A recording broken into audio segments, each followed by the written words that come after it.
Welcome po sa Fiber Display Center. Isang mapagpalang araw po sa ating lahat.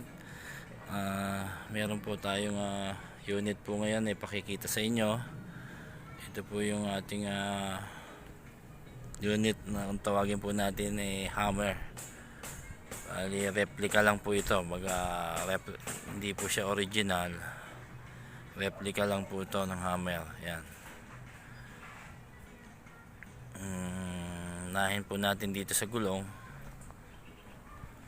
Ang gulong po, ng size ng gulong po niya ay ano ba size to?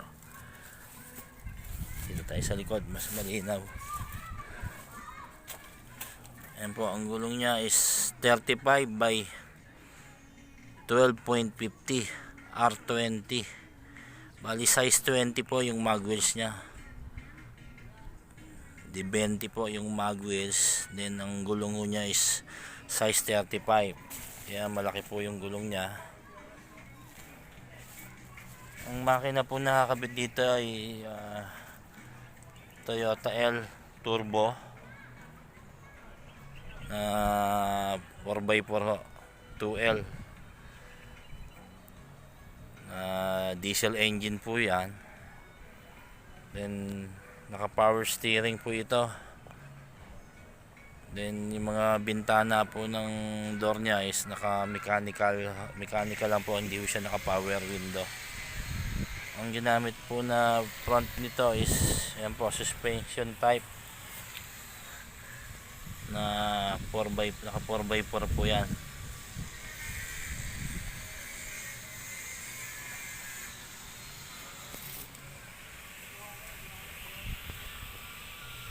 Meron din po siya dito, may wings po siya. Ayan, electronics po yung wings nya. Nakakonekta po yan sa battery. Ayan po yung pinaka bull bar nya. Ayan, nakadesign po na parang din sa original.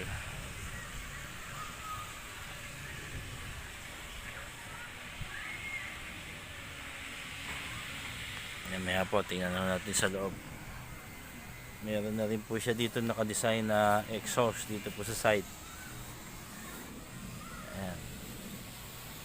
Dito po naka-mounting yung kanyang tambucho.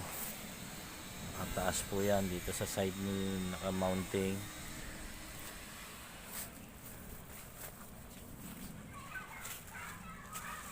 Then yun po yung kanyang tailgate na diswing ho yan. Then yung kanya pong spare tire, ito po yung lagayan ng kanyang spare tire. Ayan, meron na po siyang trailer hook. Kaya din gamitin ho yan pambatak ng trailer or RV o mga ano po, yate, pwede ho dyan. Then yung taillight po yan, yung galing po sa mga wheelies na taillight. Ang spare tire po niya, yun po, hindi lang nakakabit, pero yun po yung pinakareserba niya. Dito po yan nakamounting sa tire holder. Yan po, mataas po yung tindig niya. Yan, makikita niyo po sa ilalim. Dali ho, lumusot to ang tao. Maalaman naman magkutingting sa ilalim kasi nga ho, nakalip ho siya.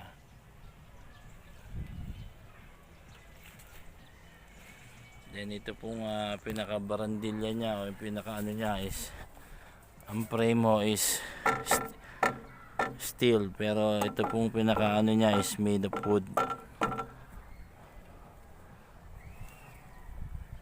4-door po ito na hammer style. Di H1 po, natawag nating H1 replica. Tsaka meron na rin po siya yan, mga kasadya na po na pwedeng panghila rin.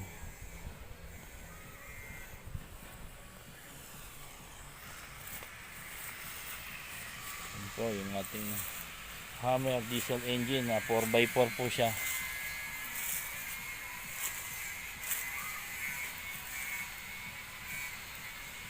Naka 35 po ang kanyang gulong at naka 20 20 po ang laki ng kanyang mag wedge.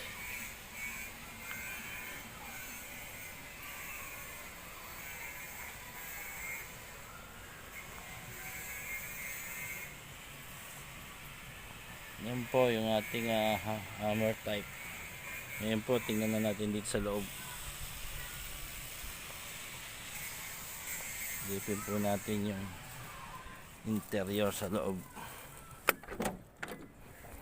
Ayan po yung kanyang dashboard. Then ito po yung sa aircon. Ayan, may aircon ho yan. Ayan po yung mga shifter nya, 4-wheel drive. Ito po yung kanyang handbrake. Ayan po yung mga seat belt. Ayan po, naka leather seat po siya. Then ayan po yung sa may parting back seat. Ayan, kasya po sa likod ng 4 na tao. Bali ang capacity po nito mga 6, 2 ho dito sa harap, driver at passenger. Then yung sa likod po sa back seat, yan 4 na tao kasi kasyang kasya naman dahil medyo malapad po yung body nitong unit na to. With aircon po yan. 4-door na Hammer replica po. Ayan po yung ating unit na ipinakita ngayon. Hanggang sa muli po, at marami pa po tayong ipakikita sa mga bawat unit po na i-display natin. Assure ko po na makikita nyo po at ibablog po namin para may idea po kayo bago kayo pumunta rito sa location namin. Tawag lang po kayo, mag-message lang po kayo sa mga messenger po na nakalagay po sa introduce ng video nito. Then may mga cellphone number po tayo through Globe and Smart. Pwede po kayong mag-text at saka mag-message sa akin. At doon po may masasagot ko po yung mga katanungan at gusto nyo malaman about po sa mga unit na mga nagugustuhan nyo. Kaya ayan po yung ating mga unit, lagi ko pong pinakikita. Marami po tayong available. Sari-sari po yan, may gasolina, may diesel, meron pong may kargahan, meron naman pong pampamilya. Kaya hanggang sa muli po, maasahan nyo po na patuloy po nating ibibigay yung bawat available nating unit po na ilalabas at para makita nyo. Kaya maraming po salamat at God bless po sa ating lahat. Lagi po tayong mag-iingat.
Cause she's like sex, drugs, cocaine